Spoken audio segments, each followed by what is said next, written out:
ವೀಕ್ಷಕರೇ ನಮಸ್ಕಾರ. ನಿನ್ನೆಯಷ್ಟೇ ರಕ್ಷಿತಾ ಮತ್ತು ಅಶ್ವಿನಿ ನಡುವೆ ನಡೆದಂತಹ ಜಗಳದಲ್ಲಿ ಅಶ್ವಿನಿಯವರು ಮಾತಾಡಿರುವಂಥ ಪದ ಸೋಷಿಯಲ್ ಮೀಡಿಯಾದಲ್ಲಿ ತುಂಬ ಚರ್ಚೆ ಆಗ್ತಾ ಇದೆ ಅಂತಲೂ ಕೂಡ ಹೇಳ್ಬೋದು.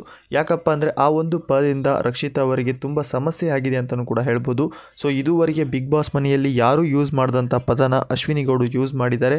ಬನ್ನಿ ಏನು ಮಾತಾಡಿದ್ದಾರೆ ಅದರ ಬಗ್ಗೆ ಸಂಪೂರ್ಣ ಮಾಹಿತಿಯನ್ನು ನಾನು ಈ ವಿಡಿಯೋ ತಿಳಿಸ್ಕೊಡ್ತೀನಿ.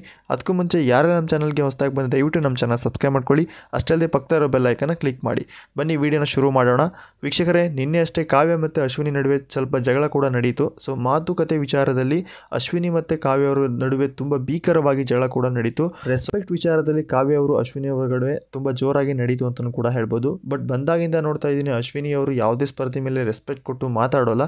ಸೊ ಮಾತಾಡಿದ್ರು ಅದು ಒಂದು ಬಕೆಟ್ ಅನ್ನೋ ರೀತಿಯಲ್ಲಿ ಕಾಣುತ್ತೆ. ಯಾಕಪ್ಪ ಅಂದರೆ ಒಳಸಂಚು ಮಾಡಿ ಆ ಸ್ಪರ್ಧಿಗಳ ಮೇಲೆ ಟಾರ್ಗೆಟ್ ಕೂಡ ಮಾಡ್ತಾರೆ. ಸೊ ಈಗ ರಕ್ಷಿತಾ ಅವ್ರನ್ನ ಟಾರ್ಗೆಟ್ ಮಾಡಾಯಿತು, ಗಿಲ್ಲಿನ ಟಾರ್ಗೆಟ್ ಮಾಡಾಯಿತು, ಈಗ ಕಾವ್ಯವನ್ನು ಟಾರ್ಗೆಟ್ ಮಾಡಿದರು. ಸೊ ಅಷ್ಟೇ ಅಲ್ಲದೆ ವೀಕ್ಷಕರೇ, ಕಾವ್ಯ ಮತ್ತು ಅಶ್ವಿನಿ ಗೌಡ ನಡುವೆ ಜಗಳ ನಡೆಯುತ್ತಿರುವ ಸಮಯದಲ್ಲಿ ಕಾವ್ಯಗೆ ಅಶ್ವಿನಿ ಗೌಡ ಅವರು ಏನು ಹೇಳ್ತಾರಪ್ಪ ಅಂದರೆ ರಕ್ಷಿತಾ ವಿಷಯಗಳನ್ನ ಮಾತಾಡ್ತಾ ಇರ್ತಾರೆ. ಅಂಥ ಸಮಯದಲ್ಲಿ ಅಂಥ ಮಾತುಗಳನ್ನ ಕೇಳಿಸ್ಕೊಂಡಿರೋಂಥ ರಕ್ಷಿತಾ ಅವರು ಫುಲ್ಲು ಜೋರಾಗಿ ಮಾತಾಡೋಕ್ಕೆ ಶುರು ಮಾಡ್ತಾರೆ. ಯಾಕೆ ನನ್ನ ಹೆಸರು ಯೂಸ್ ಮಾಡ್ತೀರಾ?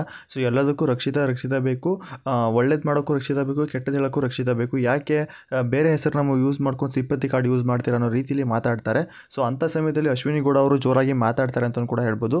ಸೊ ಅಂಥ ಟೈಮಲ್ಲಿ ರಕ್ಷಿತಾ ಅವ್ರು ಏನು ಹೇಳ್ತಾರಪ್ಪ ಅಂದರೆ ಇದೊಂದು ಧಾರಾವಾಹಿ ಅಲ್ಲ, ನಿಮ್ಮ ಧಾರಾವಾಹಿ ಶೋಗಳನ್ನ ಹೊರಗಡೆ ಇಟ್ಕೊಳ್ಳಿ, ಇಲ್ಲಿ ಮಾಡೋಕ್ಕೆ ಹೋಗಬೇಡಿ ಧಾರಾವಾಹಿ ರೀತಿ ಅಂತ ಕೂಡ ರಕ್ಷಿತಾ ಅವರು ಒಂದೆರಡು ಮಾತುಗಳನ್ನ ಆಡ್ತಾರೆ. ಬಟ್ ಈ ಒಂದು ಮಾತಿಗೆ ಅಶ್ವಿನಿ ಗೌಡವ್ರು ಏನು ಹೇಳ್ತಾರೆ, ಕಲಾವಿದರ ಬಗ್ಗೆ ಮಾತಾಡಬೇಡ, ಹೊರಗಡೆ ಹೋದರೆ ಮೆಟ್ಟು ತೋರಿಸ್ಬಿಟ್ಟು ಮಾತಾಡ್ತಾರೆ.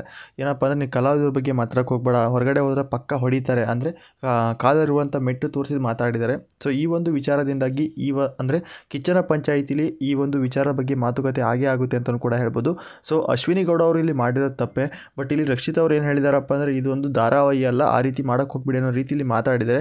ಬಟ್ ಇಲ್ಲಿ ರಕ್ಷಿತಾ ಅವರಿಗೆ ಮೆಟ್ಟು ತೋರಿಸಿ ಮಾತಾಡಿದ್ದಾರೆ ಅಂತಲೂ ಕೂಡ ಹೇಳ್ಬೋದು. ಅಷ್ಟೇ ವೀಕ್ಷಕರೇ, ಇಲ್ಲಿ ಅಶ್ವಿನಿ ಗೌಡ ಅವರು ಮತ್ತೆ ರಕ್ಷಿತಾನ ಟಾರ್ಗೆಟ್ ಮಾಡ್ತಾ ಇದ್ದಾರೆ ಅಂತಲೂ ಕೂಡ ಹೇಳ್ಬೋದು. ಸೊ ಒಂದು ಟಾಸ್ಕ್ನಲ್ಲೂ ಸಹ ಅಷ್ಟೇ ಟಾರ್ಗೆಟ್ ಮಾಡ್ತಾ ಇದ್ದಾರೆ. ಸೊ ಸಿಂಪತಿ ಕಾರ್ಡ್ನ ಯೂಸ್ ಮಾಡಿಕೊಂಡು ಬೇರೆಯವ್ರನ್ನ ಬುಟ್ಟಿ ಹಾಕ್ಕೊಂಡು ಸೊ ಅವ್ರನ್ನ ಅಂದರೆ ನಾಯಿ ಥರ ಬಿಡ್ತಾ ಇದ್ದಾರೆ ಅಂತಲೂ ಕೂಡ ಹೇಳ್ಬೋದು. ಬಟ್ ಇಲ್ಲಿ ರಕ್ಷಿತಾ ಅವ್ರನ್ನ ಮತ್ತೆ ಟಾರ್ಗೆಟ್ ಮಾಡ್ತಾ ಇದ್ದಾರೆ. ಸೊ ಅಶ್ವಿನಿ ಗೌಡ ಅವರು ಒಂದಲ್ಲ ಒಂದು ವಿಷಯಕ್ಕೆ ಮತ್ತೆ ರಕ್ಷಿತಾ ಅವ್ರನ್ನ ಟಾರ್ಗೆಟ್ ಮಾಡ್ತಾ ಇದ್ದಾರೆ. ಸೊ ರಕ್ಷಿತಾ ಅವರೆಲ್ಲ ಈ ವಾರ ಮತ್ತೆ ಕಾವ್ಯವನ್ನು ಕೂಡ ಟಾರ್ಗೆಟ್ ಮಾಡಿದರು. ಬಟ್ ಇಲ್ಲಿ ಕಾವ್ಯ ಅವರು ಸರಿಯಾಗಿ ತಿರುಗೇಟು ನೀಡಿದ್ದಾರೆ ಅಂತಲೂ ಕೂಡ ಹೇಳ್ಬೋದು. ಸೊ ಈ ಒಂದು ವಿಚಾರದಲ್ಲಿ ಕಿಚ್ಚನ ಪಂಚಾಯಿತಿಲಿ ಗ್ಯಾರಂಟಿ ಡಿಸ್ಕಸ್ ನಡೀಲೇಬೇಕು ಅಂತ ಹೇಳ್ತೀನಿ. ಸೊ ನಿಮ್ಮ ಪ್ರಕಾರ ಇಲ್ಲಿ ಅಶ್ವಿನಿ ಅವರು ಮಾಡಿರೋ ತಪ್ಪ ಸರಿಯಾ ನಿಮ್ಮ ಕಾಮೆಂಟ್ ಮುಖಾಂತರ ತಿಳಿಸಿ ಅಂತ ಹೇಳ್ತಾ ಇವತ್ತಿನ ಅಪ್ಡೇಟ್ ಇಷ್ಟ ಆಗಿತ್ತು. ಇದೇ ರೀತಿ ಅಪ್ಡೇಟ್ಗಾಗಿ ನಮ್ಮ ಚಾನಲ್ನ ವಿಸಿಟ್ ಮಾಡ್ತಾ ಇರಿ. ಮತ್ತೆ ಸಿಗೋಣ ಮತ್ತೊಂದು ಇಂಟ್ರೆಸ್ಟಿಂಗ್ ಅಪ್ಡೇಟ್ ಜೊತೆ.